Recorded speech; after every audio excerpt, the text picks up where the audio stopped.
دم باش تماشاوان هجا از صباح رشید از خلک ایرو هفوینا ارکیجار پیشکش کم جرم ایرو لسر جوینا هجماره که پارتیین سیاسی کردی روجاوای کردستان لنوند حمیمیم یا لشکری یا روسیه للازقیه هر وها روشا داوی یا روجاوای کردستان سوریه میوانم الاستودیو مستاجیان عمر برپرسی راگهاندنا شپیلا پیش روجا کرد سوریه مستعد بخیرات الاستودیو ارکه زور سپاس ایرو روجا على کردستانیت چه خوازل سر على کردستان بیشم براستی دەستپێک دەخوازمە ڕۆژە ئالا کوردستانی لەسەر گەلیمەی کورد کوردستانی و تەمامی جیهانێ پیرۆز بکەم ڕۆژە ئالا ڕەنگینە بەرێ ئالێدا گەلک شەهیدی کورد و کوردستانی هەنا بە هەزارە قوربانیش بۆ vê ئالێ هاتنەدانی ئەو ئیرۆ زیمپۆلەکە ژملەتی کوردرە ژە هەبوو ناوینارە لە هەر چار پارچەی کوردستانی و جهه رزي واحترامي إيروز دانستاندن مرت كرن حمو باجار جيهاني نبس الكردستان السوري والكردستان العراقي التمام ولات جيهاني جهيجو كرد لنا در كتبون وعلى كردستان بيرقا كردستان راشدوني دا وبيروز كرن جبرولو از في روجي سرقلمي كرد التمام جيهاني بيروز كرن بلي روجا على كردستان يزد خوازم برساكيل سرفي كيشي بكم لروجا في كردستان هرگاف ایریش لسر آلا کردستانی تکرین اف ایریش هاوین چواد بینیم تو چه سروی کد بیشه اف نجاره که چندین جار ایریش لسر آلا کردستانی هات یکرین مخابن اف تشته هانی راستا گلک جارا هاتیا ایریش کرن لسر آلا کردستانی جبریا شورش السوری 2011 رژیم اسد گلک جارا ایریش تکر لی پشتی 2011 مخابن کسنا گو دبیجن ام کردن پارتی که گره که پارتی که کردی به بناف پارتی که نه کردیه لی بس کسیته ده پارتی کس نه کردن ایریش تکنه آلا کردستانی و بریزی به آلی ایریش وینا دکنه او کسی هر کس واناس دکی پارتیا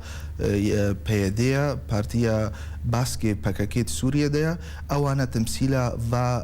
بارتيا خودكن قلمي كردستان الكردستان السوري ايرو تمامتي اسكار مشتر بيجما جغيني كسي غريداي بي بارتيا بيدي و او جنة تمام يعني في كاري وانا رازينا ل او سياستا في بارتيا تخواز شر في عليدكي وكا بروجكي سياسي او تخوازنا مشروع كردستاني دهريمي ده بروجكت كردستاني بشكينج برولو او في رنگي هووانا ايريشي في آليت كنو تخوازنا هلوستا ملتي كرد خوازنا داخواز ملتي كرد راكنا مزانن بيدي و بكاكي هر دم دبيجنا ام ايدينما مشروعكي كردستاني تخوازن ام مشروع امة ديمقراطية يبنا فكرنا تخوازن وجبر ولو جبوغو ملتي كرد بداري زوري بخند بن سها في بروجكت دا ايريشي في آليت كن اللي مخابن افجهي مخابنية افكاريغو او دكن وملت تفجي جوانا رازين و از ليبوريني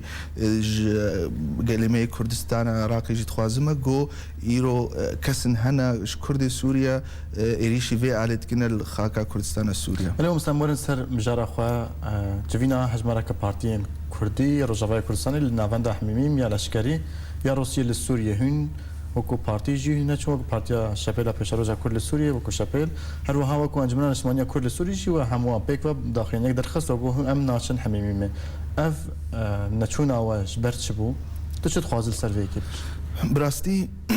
يعني اف انيسياتيفا روسي يا جوهات بنافكرن حفت بارتي انجمني رهات ريكرن يا كمين استخوازمه گشتي 24 بارتي بون گشتي 24 بارتي كردي سوري بون ل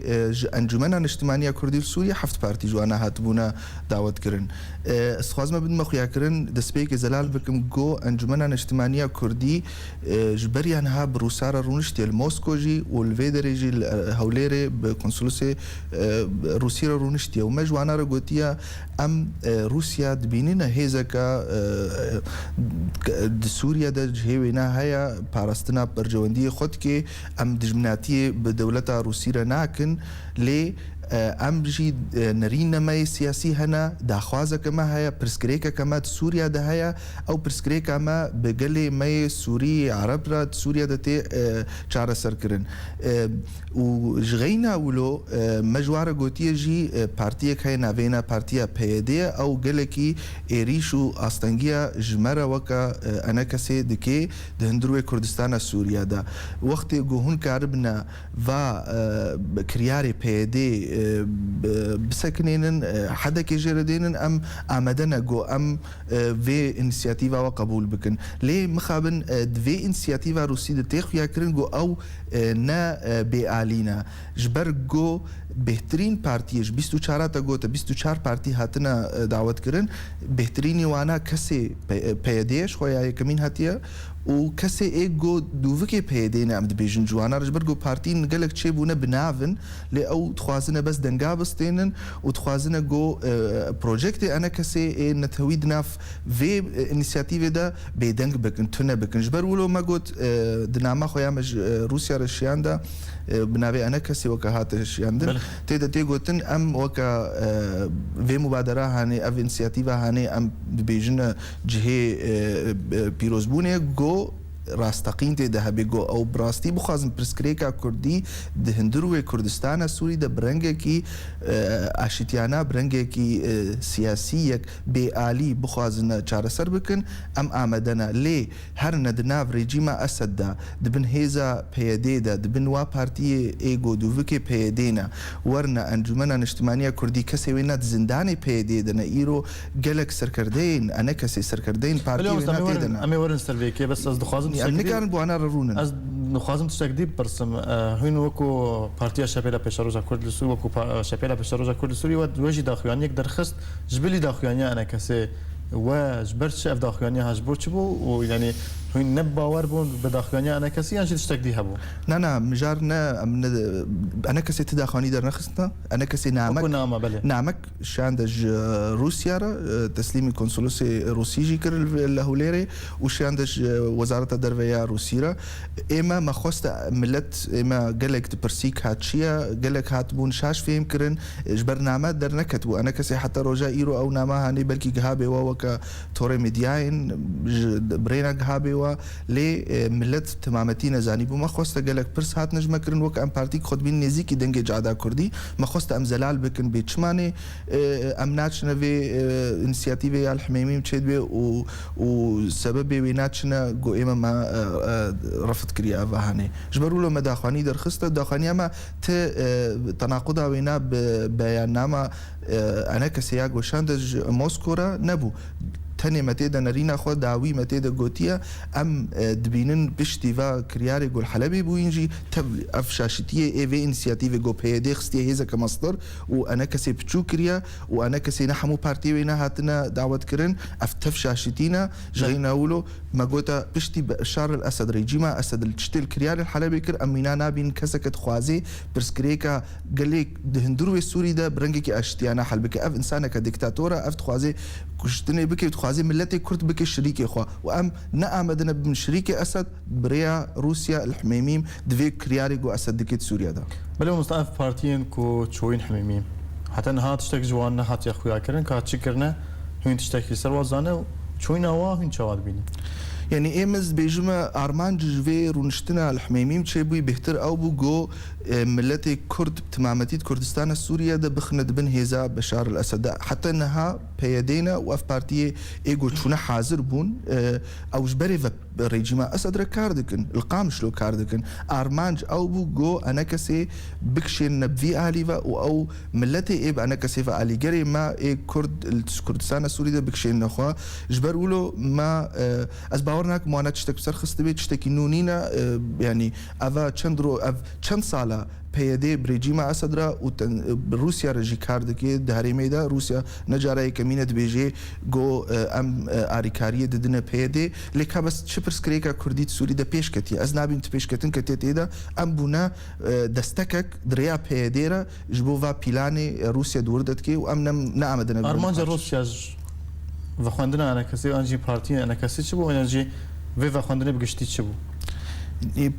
روسيا تخوازن روس يعني وكا مشترقو روس تخوازن ايرو في فاكوما اف فراغا جو تشيبوي الامريكا سروكومارتي جوهرتن الامريكا تخوازن جو استغلال بكنا خو بخنا خديه سوري تمامتي وقتا جو جنرالك عسكري دعوت نعمد شيني اف نعمك يعني ان يعني ددخ ياكرن اس خوي سوريا ما از برياري دستين ما جرك هون حمورنا الجمن روسيا تخواز دخوازي جو امريكا معادله سوري درخي او بديلكي الترناتيفا جنيف رتشيكي جبرغو تيد بيجي افا هنوي د سبيك بي جو كريا بريا دانوستاندن دي تشبل السر مستوى سوري تمامتي روسيا تخوازي ايرو دسته خودین السر سوریه تمامتی و تخوازی خو فرض بکلوی داره پشتی سرکفتنی رژیم اسد و روسیه الحلبه تخوازی گو کرداج نزیکی خو که و او که منتوی دیجش خو بیدنگن جبرلو اف ارمانجا روسیه لی بس از باور ناکم گو اف ارمانج بسر بکوی ویرنگی هانی بله که جنوبتا هلوستا پارتیا دموکراتا پشورو کرد لسوریه کو دگوت و هر جنیفه لی پشترا نچو جنیفه و داخویانی یک درخست کنگره روزنامه‌نامه چیکر گوت ام نچونه جنیفه طيب يك تشاوات جنيفه حميمي حميمي براستي اواناد داخوانيه روجنمواني دا يا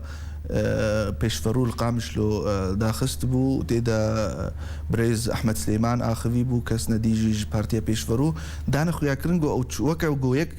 فهم دكي او نما جو تخصن بيجن او تشو نحميمي مش بريا بازده في هيفي او ندانو ستاندنا يكمينا بريجيمي وروسيا رتكن وكا جوتي فهم كرن او انا بيرا رونشت بون وبلكي جي دستي واناد في انيسياتيفا روسيدا يانجي نامن تيدا جوانا رشيان دبن از دبینما پیشورو براستی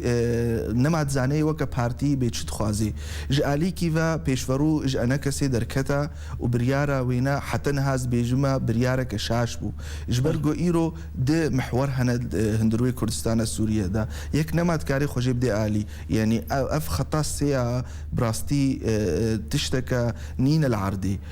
ايرو د مشروع د بروجكت هنا بروجكت بيدي هي ابريجيما اسد وغري داي ايغو في 6 سال خونا ملتي كرد درجيني تشتك بيك ناني وبروجكتكي انا كسي هي بروجكتكي نتويه بروجكت تبرد قلك كارد بي واصلا جي وزرار دغ هي انا كسي والي غري وين الهندرو او بروجكت تخفيت خدمتها ملتي كرد هي بيك ناتيا وقتا جو بيشورو خدوري في بروجكت كي معنا ويناغو او دعما في بروجكت ناكي او بي بارچك جوا كسي قد خوازن هلوستا انا كسي بشكينا وقتا جو او بيجي دناما خدا القامشلو ام نتشو نجبرجو انا كسي نتشوا باش تشماهون خدوري انا كسي تكن يعني ام فهمنا كن بيشورو تشدا خوازويه خلكي بيشورو فغري داينا ام دانو ستاندنا بوانا رتكن او بخوجي نما تزانن بي بارتيا و بكيجان آلي ودچ يعني خويايا قالك نرين تبيشورو ده هنا هريك باليكي ودكشيني جبرولو ويجارك هرنا حميمي وجارك ناتشن ويجارك انا كسيره بنجارك دجينا درت كفنا از بيجم في زرار دك هي بيشورو نكارن زرار بيجينا انا كسي قالكي زرار جو خصن بيجيني ده خلاص مريم سردانا باريزغار كيش بو نافندا بارتيا بيشورو بهجار قامشلو قالو غريدانا كوي ب جوين حميمي وهبو يعني الجوريكو أود بيجن تني جوينكي تني سردانك يعني بيجمع في نجارة كمينا بيشورو سركرتي وينا بريجيما أسد ربنونري وينا ردرونن أمزانن بارلمنتوري السوري محمد الفارسي بريز عبد الحميد حاج درويش سردانا وينا كرج بريا چند هاي وكيش دوي سالي دهينا نها بارزگري حسكي چو الجمع أنا بوارا رونشتيا از باور دکم تنرینه وانی جدا نبون يعني يه پیشورو و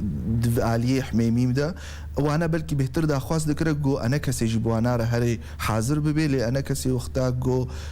نخواست هری پیشورو وقت بیجه محاولک بو گو کاربنا پارتی کردی تمامتی ببنوی داره و پیشورو خو بخی دنگه کی زیده یعنی عالی که زیده خطا که زیده لی اف پروژکتی وانه بسر نکت ولی مستمع هر ناورک کی و مجارک دیل تابگرن ولی تماشاوان هجا ناورک و جارک دی امر وابدگرن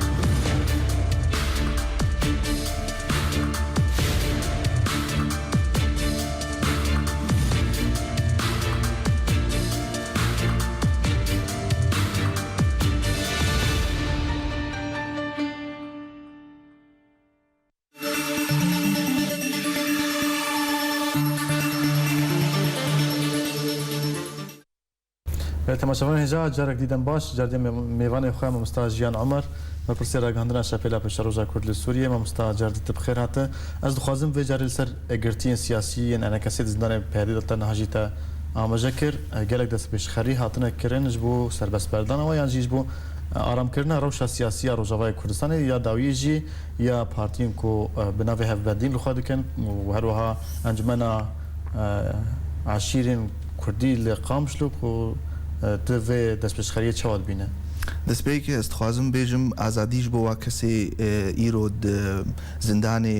پێدێ دەنا زندانی یەپەکێ دەنا ئێگۆ حرستیاوی ناتکن ئەس بەژنا خولبەرواتەوێنم ئەو زندانی وانە بڕاستی ئازادیە گەلێک کورتێ دەیە و بتایبەت مامۆستا محەممەد اسماعیل سەرکردەیە پارتیا پەدەکەسێ و کەسێ دی تمامەتی ئێپێرە هاتنە گرتن دوا زندانە دە یەکەمین ئا دویەمین ئەستخوازمە بێژمە ئەف پارتیە هەفبەندیە تەحالوفێ لێ دەرێ بڕاستی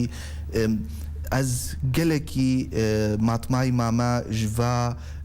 helwestê wana êgî didine xuyakirina divê alî de ji ber got ev zêdeyî çar heyvaya ev berê hevalê wana bûn berê bi wana re tekoşînek dikirin dijî rejîma Esed ketine diva zindana te û zilim li wana tê kirin me rojekê dengê wana nekiriye rojekê daxwanîk dernexistine negotine em vana re ne ev kesiyanê gerek derkevin rojekê negotine şerme we kesin girtine ji bo got derketine pêşwaziya dermê şehîdekî pêşmerga dikin ji ber wilo ev hewildanê wana birastî cihê mixabiniyê û ew dixwazine wa kesê micrim wa kesê got bi zulmê li ser milletê Kurd dikin li ser va serkirdeyê Partiyê Kurdistana Sûriye dikin bixne weke hevdû yanî armanca wana dibêjin ji me re em ê bibine wasta ji we re got em wa حبسچیەوە بردن لێ بەس divê hûn اعتîrafê bi vê rêveberiya PYD got îro li wê derê bi nav dikê bikin mane gelo ev kes hatibûne girtin ji bo got اعتîrafê bi vê rêveberiyê nakin ev rêveberiya henê ne rêveberîke şerعî heta got em her ne اعتîrafê pê bikine ev kesê me wexta got hatine girtin yek ji wa sedeman ew bûn got wana digote gereke bi rengekî demokratîk were avakirin rêveberî îro wexta got ام هرنا بيجنا راست امي اعترافي بيه بكنا الشرعي في ريفبريا هانيج بوغو خلكي ما بردن معناته او ارمانجا بيدي وباكاكي بيك هاتا از بيجن بشتي قوتنا سەرۆک وەزیرê حکوومەتا کوردستانê برێز نێچیروان بەرزانی نەما ئیدی ئەv هەوڵدانê wana ti qîmet jê re heye ji ber got ew wîna zelal kir û têde got ji beriya wêna jî nama Serok Berzanî têde gotin got ev kesê hanê PYD girêdayîne projektekî diktatorî ve yê pekekê û wê ti pêşeroja wana Kurdistana Sûriyê de nebe ji bo got ti kesî qebûl nakin ji ber wilo nama midriya arkê re ji wa kesê got va hewldana didin got ew li xwe vegerin ji ber got dem gelekî paş bikeve û dereng bibe û nema cihê wana hebe heta niha bi rastî ew di cihekî de ne xerabtirin ji wî kiryarê PYD dikine ji ber got ew meselek erebî heye dibêje ê got li ser heqiyê bi xwe bêdeng bike weke şeytanekî bêdeng e ew wana îro vê rolê dileyzin ne bes wilo dixwazine got ew kiryarê PYD bikine bixne şerعî jî ji ber wilo hewldanê wana ne cihê rêzê û ihtirâmê ne gerek li xwe vegerin em daxwaz dikine me ji dewletê dinyayê bi timametî ve xwestiye ji mafê ji rêxistinê mafê mirova ve taybet niha Human Rights Watch û Amnesty gelekî dixwazine gozanibin rewşa wa girtiyên siyasî di Kurdistana Sûriye de çi ne em ê duwarya re em ê hewl bidin got em va girtiyê xwe berdin û em vegerine cehda Kurdî dîsenê em muzaharatê xwe berdewam bikin û em ti iznê û ti şerعiyetê nadine kiryarê PYD û rêveberiya wênayê diktator بله مستعم ورن سر مجارك دي وشي شهر كونها الحلبة كودبو كنترول كرنا باجار حلبة جالية رجيمي با تشواتي تشواديد يعني براستي بشار الأسد داخل يكرن جو أو نيكا جو كاربي ريفبريا ولاتك بكي جيان جلكي ملتك بكي تشخاص أو ملت هندك جيبي بشار الأسد داخل يكرن جو أو تخوازي تيروري الدجي ملتي خب كاربيني جبو جوي كرسي خوا بهيلي جيرا نما خما بتشخاص ملت الويدري كوتش برد بتشخاص وري كوشتن نما جيرا خما بي أو ارتشا وينا سوري بن يا نسوري بن إيرو روج إيجو دبر بشار الأسد الشر دكن بهتريني وانا نكسي سورينا ج إيراننا ج بغدادنا ج روسيانا يعني أو دبر الشر دكن بشار الأسد دخوازي قوي ملتي وباجارة تنبكي بس جبوغو أو سر كرسي خو بجبرولو أز باوردكم بشار الأسد ناقاشتية خوازي وبشار الأسد خوازي بس خرابية بكي وتجارة بروجكت ينابسر نكفيش برقو أذ ملتي إيجو دركتي نبس الحلبي الحمو باجاري سوريا دركتن ويك جوانا ملتي كر دركتن داخوازة آزاديتكن داخوازة ديمقراطيتكن وداخوازة آزادية وديمقراطية تجارة بتيروري وبدكتاتوريتي بن بيك نهاتيا أفد ديروكا دنياي دا كسن هابونج بشار الأسد وريجيما وينا بقلكي بهيستربون شكستن از ناخذ نمونه بين برجلك نمونه هنا تشاوشيسكو رومانيا نازي المانيا قالك كس سرنا كتنجبروا ويت بيشروجا بشار الاسد ريجيم هنا بفيرنجي نبيت سوريا بل استدمي كتنا حلبة تبتش تدخل يا كريم يعني ام يكمين ام بشار الاسد بيرينا كنج كتنا حلبة وفيرنجي هوفانا ايجول تي بيك اتن الحلبة اف يكمين او انسانه كتيرورا ريجيما كتيرورا لي جرك عمل شاشتي خوجي فجرن وك شورشا السوري وك او كسي غوري فبريا في شورشيت كن تشي كسي الهندروي سوريا الحلبيجي وتشي كسي ايجو ريفبريا السياسي الاوبوزيسيون السوري دتكن شاشتي فاناجي جلكن مخابن يعني يك جوانا جو خدوري هلوستا شورشا سوريا يكمين آذار ده حزار ويازده در كتبو دوري ويناكتن جلك هيزي چكدار چيبوين ايجو ريجيما اسد ديكتاتوري تربون وشر هفجي ذكرن دفج شر ريجيمي قرابون ابيك جوانا اد دوا تلين كس دولتين ايه در دور سوري د برسكريكا سوري ده هنا واناجي هيلشتا جروبنا بهيز ببن سر حسابي جروبنا دي يا ديجي روسيا ارمانجا كويت سوريا ده هيا تخوازي جو جهي وينا لسر افاسبي بميني تخوازي جوي بايبلاينا انبوبه ايجو غازي جولاتي عرباتي بالي اوروبا تخوازي وينا نهيلت سوريا درباس بي قالك ارمانجي ويدي هنا دنارينا مدى اف صدم تمامتي بهفدورة هيلشتن جو اوبوزيسيون السوري ضعيف ببي وهيلشتن جو ارمانجا اسد بيكبري لي بس از ديسه دوبارتكم اسد ايرو نا سركفتن يا ويناي سركفتنا وهذه البشت اسد ساكنين ايجو ارمانجا خروجا بيك بين وبشار الاسد بشتي ويناره بكفي ولك جيان بشار الاسد بلقى فيديو كتاب بيجا حلب كتا شري حلب كتا ديروك دا وديروك بيجا بريا شري حلب يعني بشتي شري حلب قالوا بنارينا تا افتش تويتشيبه يعني بشار الاسد بمين يعني شري اوبوزيسيون سوريا بداويتي الشري الحلبي بلكي بداوي هاتا لشورش السوري بداوي ناي جبر شورش فكرية شورش نا